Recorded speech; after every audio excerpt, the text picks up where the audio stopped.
Everyone আপোনালোকে যদি master of pharmacy কৰিবলৈ মন আছিলে তেন্তে আপোনালোকৰ কাৰণে খুব আজি ইম্পৰ্টেণ্ট এটা ভিডিঅ' লৈ আহিছোঁ। চ' ভিডিঅ' সম্পূৰ্ণকৈ চাব। আজি এই ভিডিঅ'ত আপোনালোকৰ লগত আলোচনা কৰিম কেনেকৈ আপোনালোকে এমফাৰ্মৰ কাৰণে এপ্লাই কৰিব, চিট কিমান আছে, বাকী আপোনালোকৰ এপ্লিকেশ্যন ফিজ কিমান ৰাখিছে। চ' যিহেতু এমফাৰ্মটো যিহেতু মাষ্টাৰ অফ ফাৰ্মাচীটো 2 বছৰীয়া হয়, 2 বছৰীয়াত কিমান পইচা যাব, বাকী হোষ্টেল এডমিশ্যন কেনেকৈ হ'ব, আপোনালোকৰ এই যোনটো এমফাৰ্মৰ যোনটো চিট হয় বা এমফাৰ্মৰ যোনটো এডমিশ্যন হয়, এই এমফাৰ্মটো কৰিবলৈ হ'লে আপোনালোকে কিবা এণ্ট্ৰেঞ্চ দিব লাগিব নেকি নে ডাইৰেক্ট এডমিশ্যন হ'ব। যোনসকলে ডিব্ৰুগড় ইউনিভাৰ্চিটিৰ পৰা তোমালোকে বা আপোনালোকে বি ফাৰ্মটো কমপ্লিট কৰিছে, চ' গ্ৰেজুৱেটটো কমপ্লিট কৰিছে, বেচেলাৰ অফ ফাৰ্মাচীটো কমপ্লিট কৰিছে, তেন্তে আপোনালোকৰ কাৰণে কিমান % ৰিজাৰ্ভেশ্যন থাকিব। বাকী এটা কথা হ'ল যে যদি আপোনালোকে এইটোত এপ্লাই কৰিব খোজে তেন্তে লাষ্ট ডেট কিমান আছে, সবিশেষ ভিডিঅ'ৰ শেষলৈকে জনাই থাকিম। যদি আপোনালোকে এই চেনেলটো নতুনকৈ ভিজিট কৰিছে তেন্তে চেনেলটো ছাবস্ক্ৰাইব কৰিব, বেল আইকন টিপি অল কৰি দিব, যাতে সকলো ধৰণৰ নটিফিকেশ্যন ভিডিঅ' আপোনালোকে অতি সোনকালে পাই যায়। আৰু যদি ভিডিঅ'টো ফেচবুক পেজত চাই আছে, পেজটো ফ'ল' কৰিবলৈ নাপাহৰিব, কাৰণ এইটো চেনেলত আপোনালোকৰ বহুত ইনফৰমেশ্যন ভিডিঅ' আপোনালোকৰ মই প্ৰভাইড কৰি আছোঁ, চ' আপোনালোকে যাতে মিছ নকৰে। তো এতিয়া আপোনালোকক জনাম যোনটো নটিফিকেশ্যন আহিছে, নটিফিকেশ্যনত কি কি আছে, কি ক্ৰাইটেৰিয়া আছে, এলিজিবল ক্ৰাইটেৰিয়া কি আছে, সকলো আপোনালোকক দেখুৱাই আছোঁ। চ' ইয়াতে চাব পাৰিছে যে admission notice master of pharmacy of program academic session 2024, যোনসকলে এম ফাৰ্ম কৰিম বুলি ভাবি আছিলে তেন্তে আপোনালোকে ভিডিঅ'টো চাব পাৰে। বাকী আপোনালোকে যদি এম ফাৰ্মৰ কোনো ভিউৱাৰ্ছ নহয় বা এম ফাৰ্ম কৰিবলৈ মন নাই তেন্তে ভিডিঅ'টো স্কিপ কৰিব পাৰে।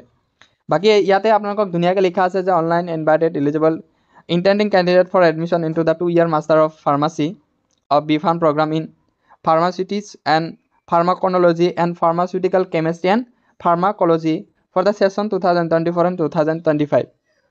চ' এইখিনি যদি আপোনালোকে কৰিব বিচাৰে, specially pharmaceutical chemistry, pharmacology and pharmaceutics, এইবোৰ যদি আপোনালোকে কৰিব মন আছে তেন্তে আপোনালোকৰ কাৰণে খুবেই ইম্পৰ্টেণ্ট ভিডিঅ' বা আপোনালোকে কেনেকৈ কি কৰিব লাগিব ভিডিঅ'ৰ শেষলৈকে জনাইছোঁ বা আপোনাক ধুনীয়াকৈ বুজাই দি আছোঁ।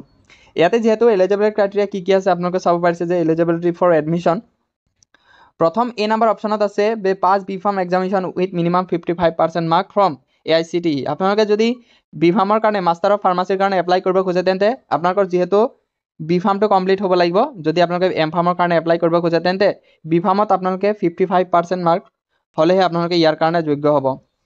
বাকী আপোনালোকে কি কৰিব লাগিব, কোৱালিফাই জিপেটটো হয় গ্ৰেজুৱেট ফাৰ্মাচী এপ্টিটিউড টেষ্ট। এই টেষ্টৰ বা CUTPG, যোনটো CUTPG এতিয়া কণ্ডাক্ট কৰে যিকোনো UGৰ কাৰণে বা যিকোনো PGৰ কাৰণে।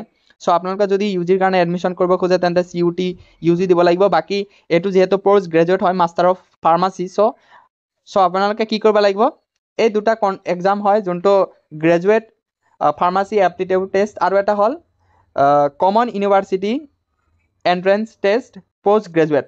এই দুটা এক্সামত আপোনালোকে কোৱালিফাই হ'ব লাগিব। কোৱালিফাই হোৱাৰ পিছত আপোনালোকে কি কৰিব পাৰিব, এই মাষ্টাৰ অফ ফাৰ্মাচীৰ কাৰণে এপ্লাই কৰিব পাৰিব বা আপোনালোকে যোগ্য হ'ব। বাকী যদি আপোনালোকে আৰু এটা আছে, যদি আপোনালোকে ডিব্ৰুগড় ইউনিভাৰ্চিটিৰ ফালৰ পৰা আপোনালোকে যদি পাছ আউট কৰে তেন্তে আপোনালোকে কোনো ধৰণৰ গ্ৰেজুৱেট এপ্টিটিউড টেষ্ট দিব নালাগে, ডাইৰেক্ট আপোনালোকক কি কৰা হ'ব, চিটটো দিয়া হ'ব। বাকী আপোনালোকৰ কাৰণে ৰিজাৰ্ভেশ্যন থাকিব। এতিয়া কথাটো হ'ল যে এডমিশ্যন প্ৰচিডিউৰ কি হয়। Application for master of pharmacy M pharm program shall be through the online mode, only online মোডহে কৰা হ'ব। বাকী আপোনালোকৰ কোনো ধৰণৰ অফলাইনত কোনো ধৰণৰ ফৰ্ম জমা দিলে আপোনালোকৰ কোনো ধৰণৰ এডমিশ্যন নহয়। চ' যিহেতু এইটোত এডমিশ্যন কৰিব ল'লে এপ্লাই কৰিব লাগিব অনলাইনত। যোৱাকালিৰ পৰা ষ্টাৰ্ট হৈছে, আজি মই ভিডিঅ'টো আপলোড কৰিছোঁ। চ' 14 তাৰিখৰ পৰা আপোনালোকক 14/6/2024 পৰা ষ্টাৰ্ট হৈছে। বাকী আপোনালোকৰ লাষ্ট ডেট 20/07/2024 till 11:55 PM। চ' 12টালৈকে আপোনালোকক কি কৰিব পাৰিব, এপ্লাই কৰিব পাৰিব। চ' যিহেতু অনলাইন মোডত কৰিব লাগিব, চ' যদি আপোনালোকক কেনেকৈ ফৰ্ম ফিল আপ কৰিব লাগে, যদি আপোনালোকৰ ভিডিঅ' লাগে তেন্তে কমেণ্ট বক্সত নিশ্চয় জনাব। চ' আপোনালোকক দেখুৱাম। চ' যদি আপোনালোকে এইটোৰ কাৰণে এপ্লাই কৰিব খোজে তেন্তে কি কৰিব লাগিব, 950 এটা পে' কৰিব লাগিব। এতিয়া ডেবিট কাৰ্ড হওক ক্ৰেডিট কাৰ্ড হওক, ইয়াতে চাব পাৰিছে যে ইণ্টাৰনেট বেংকিঙৰ জৰিয়তে আপোনালোকে পে'টো কৰিব পাৰিব। চ' এতিয়া আপোনালোকক কিছুমান ইম্পৰ্টেণ্ট কথা জনাম, কোনটো কিমান চিট আছে। ইয়াতে চাব পাৰিছে যে additional information admission to M pharm first semester Dibrugarh university for academic session 2024। যে ফাৰ্মাচীৰ পিছত আপোনালোকৰ 15টা চিট, 2টা চিট আপোনালোকক স্পনচাৰ কৰা হৈছে EWSৰ কাৰণে 2টা, বাকী ফাৰ্মাচিউটিকেল কেমেষ্ট্ৰিৰ কাৰণে 6টা, বাকী EWSৰ কাৰণে এটা ৰাখিছে। ফাৰ্মাকনলজিৰ কাৰণে 6টা, বাকী EWSৰ কাৰণে এটা। তাৰপিছত ফাৰ্মাকলজিৰ কাৰণে 6টা, বাকী EWSৰ কাৰণে এটা চিট আছে। এইখিনি চিট আছে, আপোনালোকে ইয়াতে চাব পাৰে। চ' এতিয়া ৰিজাৰ্ভেশ্যন কাৰ কাৰণে কিমান আছে, ডিব্ৰুগড় ইউনিভাৰ্চিটি হয় তেন্তে আপোনালোকৰ কাৰণে 80% চিট ৰিজাৰ্ভ হ'ব।